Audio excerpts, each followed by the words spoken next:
The Tragedy of Pudd'nhead Wilson by Mark Twain. Chapter 14. Roxana Insists Upon Reform. The true Southern watermelon is a boon apart, and not to be mentioned with commoner things. It is chief of this world's luxuries, king, by the grace of God, over all the fruits of the earth. When one has tasted it, he knows what the angels eat. It was not a Southern watermelon that Eve took. We know it because she repented. Pudd'nhead Wilson's Calendar. About the time that Wilson was bowing the committee out, Pembroke Howard was entering the next house to report. He found the old judge sitting grim and straight in his chair, waiting.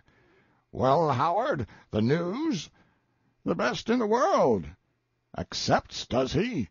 And the light of battle gleamed joyously in the judge's eye. "Accepts? Why, he jumped at it." "Did he? Did he? Now that's fine. That's very fine. I like that. When is it to be?" "Now. Straight off. Tonight. An admirable fellow, admirable." "Admirable? Why, he's a darling. Why, it's an honor as well as a pleasure to stand up before such a man. Come, off with you. Go and arrange everything, and give him my heartiest compliments. A rare fellow indeed, an admirable fellow, as you have said. I'll have him in the vacant stretch between Wilson's and the haunted house within the hour, and I'll bring my own pistols." Judge Driscoll began to walk the floor in a state of pleased excitement, but presently he stopped and began to think of Tom. Twice he moved toward the secretary, and twice he turned away again, and finally he said, "This may be my last night in the world. I must not take the chance. He is worthless and unworthy, but it is largely my fault. He was entrusted to me by my brother on his dying bed, and I have indulged him to his hurt, instead of training him up severely and making a man of him. I have violated my trust, and I must not add the sin of desertion to that. I have forgiven him once already, and would subject him to a long and hard trial before forgiving him again, if I could live. But I must not run that risk. No, I must restore the will. But if I survive the duel, I will hide it away, and he will not know, and I will not tell him until he reforms, and I see that his reformation is going to be permanent." He withdrew the will, and his ostensible nephew was heir to a fortune again. As he was finishing his task, Tom, wearied with another brooding tramp, entered the house and went tiptoeing past the sitting-room door. He glanced in and hurried on, for the sight of his uncle was nothing but terrors for him tonight. But his uncle was writing. That was unusual at this late hour. What could he be writing? A chill of anxiety settled down upon Tom's heart. Did that writing concern him? He was afraid so. He reflected that when ill luck begins, it does not come in sprinkles, but in showers. He said he would get a glimpse of that document or know the reason why. He heard someone coming, and stepped out of sight and hearing. It was Pembroke Howard. What could be hatching? Howard said with great satisfaction, "Everything's right and ready. He's gone to the battle-ground with his second, and the surgeon, also with his brother. I've arranged it all with Wilson. Wilson's his second. We are to have 3 shots apiece." "Good. How is the moon?" "Bright as day, nearly. Perfect for the distance, 50 yards. No wind, not a breath. Hot and still." "All good, all first-rate. Here, Pembroke, read this and witness it." Pembroke read and witnessed the will, then gave the old man's hand a hearty shake, and said, "Now, that's right, York, but I knew you would do it. You couldn't leave that poor chap to fight along without means or profession, with certain defeat before him, and I knew you wouldn't, for his father's sake, if not for his own." "For his dead father's sake I couldn't, I know. For poor Percy. But you know what Percy was to me. But mind, Tom is not to know of this unless I fall tonight." "I understand. I'll keep the secret." The judge put the will away, and the two started for the battle-ground. In another minute the will was in Tom's hands. His misery vanished. His feelings underwent a tremendous revulsion. He put the will carefully back in its place and spread his mouth and swung his hat once, twice, 3 times around his head, in imitation of 3 rousing huzzas, no sound issuing from his lips. He fell to communing with himself excitedly and joyously, but every now and then he let off another volley of dumb hurrahs. He said to himself, "I've got the fortune again, but I'll not let on that I know about it. And this time I'm going to hang on to it. I take no more risks. I'll gamble no more. I'll drink no more. Because I'll not go where there is any part of that sort of thing going on again. It's the sure way, the only sure way. I might have thought of that sooner. Well, yes, if I had wanted to. But now, dear me, I've had a scare this time, and I'll take no more chances, not a single chance more. Land, I persuaded myself this evening that I could fetch him around without any great amount of effort, but I've been getting more and more heavy-hearted and doubtful straight along ever since. If he tells me about this thing, all right, but if he doesn't, I shan't let on. I'd like to tell Pudd'nhead Wilson, but no, I'll think about that. Perhaps I won't." He whirled off another dead huzzah and said, "I'm reformed, and this time I'll stay so, sure." He was about to close with a final grand silent demonstration when he suddenly recollected that Wilson had put it out of his power to pawn or sell the Indian knife, and that he was once more in awful peril of exposure by his creditors for that reason. His joy collapsed utterly, and he turned away and moped toward the door, moaning and lamenting over the bitterness of his luck. He dragged himself upstairs and brooded in his room a long time, disconsolate and forlorn, with Luigi's Indian knife for a text. At last he sighed and said, "When I supposed these stones were glass and this ivory bone, the thing hadn't any interest for me because it hadn't any value and couldn't help me out of my trouble. But now, why, now it is full of interest, yes, and of a sort to break a body's heart. It's a bag of gold that has turned to dirt and ashes in my hands. It could save me, and save me so easily, and yet I've got to go to ruin. It's like drowning with a life-preserver in my reach. All the hard luck comes to me, and all the good luck goes to other people. Pudd'nhead Wilson, for instance. Even his career has got a sort of a little start at last. And what has he done to deserve it, I should like to know?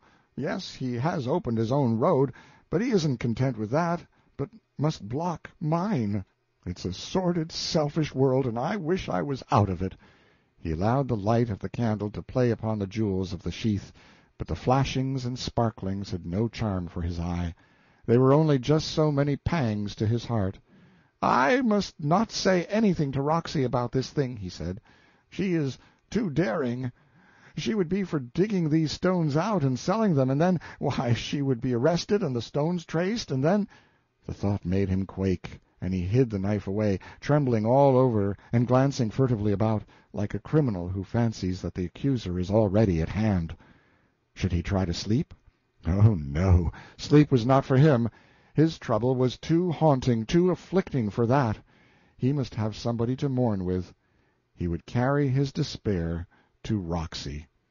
He had heard the several distant gunshots, but that sort of thing was not uncommon, and they had made no impression upon him. He went out at the back door and turned westward. He passed Wilson's house and proceeded along the lane, and presently saw several figures approaching Wilson's place through the vacant lots. These were the duelists returning from the fight. He thought he recognized them, but as he had no desire for white people's company, he stooped down behind the fence until they were out of his way. Roxy was feeling fine. She said, "Why was you, child? Warn't you in it?" "In what?" "In a duel." "Duel? Has there been a duel?" "Course they has. The old judge has been having a duel with one of them twins."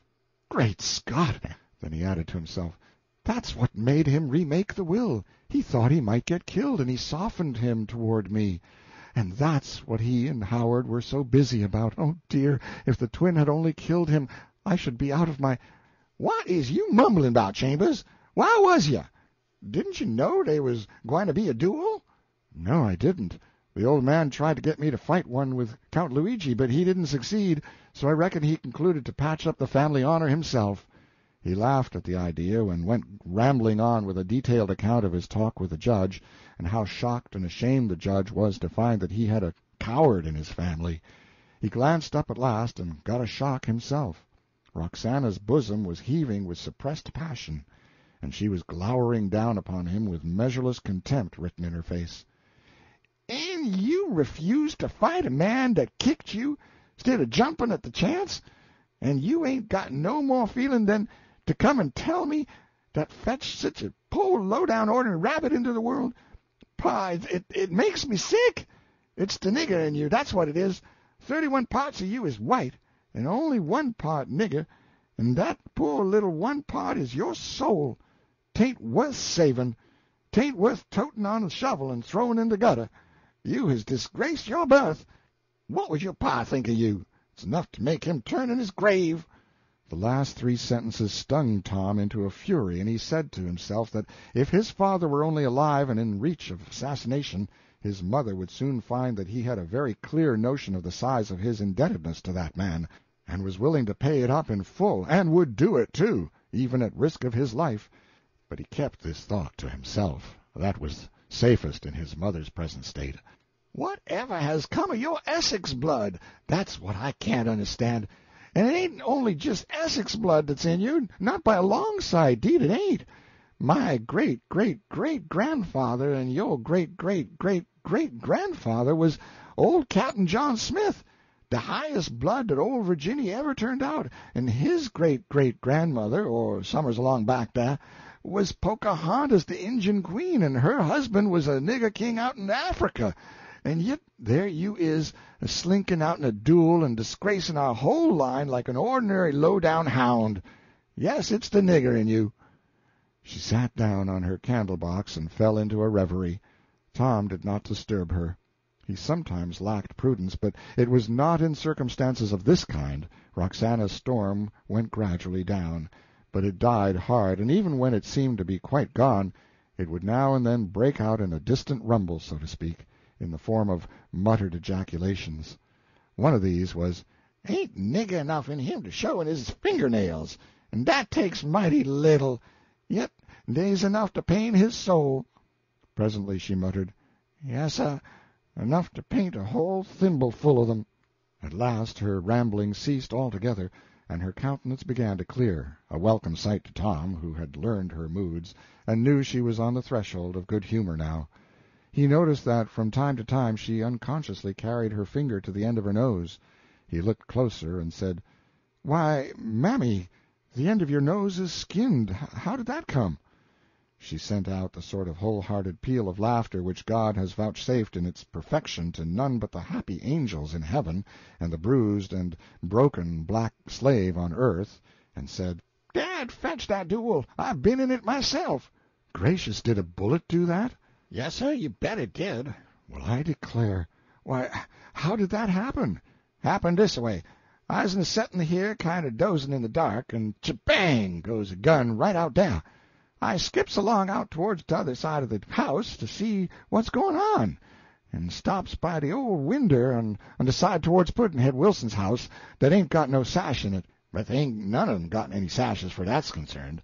And I stood there in the dark and look out, and there in the moonlight, right down under me, is one of the twins a-cussin', not much, but just a-cussin' soft. It is the brown one that is a-cussin', 'cause he is hit in the shoulder, and Dr. Claypool he is a-workin' at him, and Pudd'nhead Wilson he's a-helpin', and old Judge Driscoll and Pem Howard is a-standin' out yonder a little piece waitin' for him to get ready again. And treckly dey squared off and give the word, and bang, bang went the pistols, and the twin he say, 'Ouch!' hit him on the hand this time, and I hear that same bullet go spat agin the logs under the winder, and the next time they shoot, the twin say, 'Ouch!' agin, and I done it too, 'cause the bullet glance on his cheekbone and skip up here and glance on the side of the winder and whiz right across my face and tuck the hide off my nose. Why, if I'd been just an inch or an inch and a half further, 'twould have tucked the whole nose and disfigured me. Here's the bullet. I hunted her up." "Did you stand there all the time?" That's a question to ask, ain't it? What else would I do? Does I get a chance to see a duel every day? Why, you were right in range. Weren't you afraid? The woman gave a sniff of scorn. "'Fraid? The Smith Pocahontases ain't 'fraid of nothing, let alone bullets. They've got pluck enough, I suppose. What they lack is judgment. I wouldn't have stood there. Nobody's accusing you. Did anybody else get hurt? Yes, we all got hit 'cept the blond twin and the doctor and the seconds. The judge didn't get hurt, but I hear Pudd'nhead say the bullet snipped some of his hair off. George, said Tom to himself, to come so near being out of my trouble and miss it by an inch. Oh, dear, dear, he will live to find me out and sell me to some nigger trader yet. Yes, and he would do it in a minute. Then he said aloud in a grave tone, Mother, we are in an awful fix. Roxana caught her breath with a spasm and said, Child, what you hit a body so sudden for like that? What's been going to happen? Well, there's one thing I didn't tell you. When I wouldn't fight, he tore up the will again, and Roxana's face turned a dead white, and she said, Now you's done forever. That's the end. Both of us is going to starve to— No, wait, and hear me through, can't you? I reckon that when he resolved to fight himself, he thought he might get killed and not have a chance to forgive me any more in this life. So he made the will again, and I've seen it, and it's all right. But— Oh, thank goodness! Then we safe again. Safe! And so what did you want to come here and talk such dreadful— Hold on, I tell you, and let me finish. The swag I gathered won't half square me up, and the first thing we know, my creditors— Well, you know what'll happen. Roxana dropped her chin and told her son to leave her alone. She must think this matter out. Presently she said impressively, You got to go mighty keerful now, I tell you, and here's what you got to do. He didn't get killed, and if you gives him the least reason he'll bust the will again, and that's the last time, now hear me. So you's got to show him what you can do in the next few days. You got to be p'ison good and let him see it. You got to do everything that'll make him believe in you, and you got to sweeten round old Aunt Pratt, too. She's powerful strong with the judge, and the best friend you got. Next, you go long way to St. Louis, and that'll keep him in your favor. And then you go and make a bargain with them people. You tell him he ain't going to live long, and that's the fact, too. And tell him you'll pay him interest, and big interest, too. 10 what you call it? 10% a month? That's it. Then you take and sell your truck round, and a little at a time, and pay the interest. How long will it last? I think there's enough to pay the interest 5 or 6 months. Then you's all right. If he don't die in 6 months, that don't make no difference. Providence'll provide. You's gwine to be safe if you behaves. She bent an austere eye on him and added, And you is gwine to behave. Did you know that? He laughed and said he was going to try anyway. She did not unbend. She said gravely, Tryin' ain't the thing. You's gwine to do it. You ain't gwine to steal a pin, 'cause it ain't safe no more. And you ain't gwine into no bad company, not even once, you understand? And you ain't gwine to drink a drop, nary a single drop, and you ain't gwine to gamble one single gamble, not one. And this ain't what you's gwine to try to do, it's what you's gwine to do. And I'll tell you how I knows it. This is how. I's gwine to follow along to St. Louis my own self, and you's gwine to come to me every day of your life, and I'll look you over. And if you fails in one single one dem things, just one, I take my oath I'll come straight down to this town and tell the judge you's a nigger and a slave, and prove it.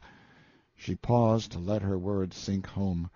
Then she added, Chambers, does you believe me when I says that? Tom was sober enough now. There was no levity in his voice when he answered, Yes, Mother, I know now that I am reformed, and permanently, and beyond the reach of any human temptation. Then g'long home and begin.